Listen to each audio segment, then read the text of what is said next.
ভাই বেরাদাররা মিলে ছোটোখাটো একটা পিকনিকের আয়োজন করলাম রস দিয়া। শীতের সময় এটাই তো মজা, চুরি করে আইনা রসেরই করতেছি। এই যে আমি রান্না করতেছি, এই যে 3-4 জন করতেছি। এটা একটা বড় ভাই, তাকে বললাম, সে চলে এসেছে। সে খুবই মজাদার একটা মানুষ। সবাই অনেক মজা করতে করতে রান্না করতেছি। এই যে আমি খুন্তি দিয়ে নাড়ানাড়ি করতেছিলাম।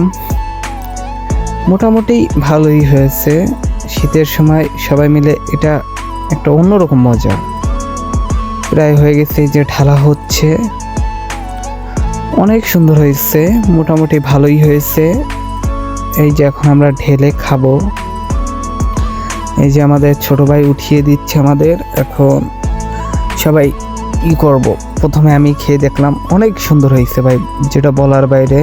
মোটামুটি অনেক ভালোই হয়েছে। এরকমের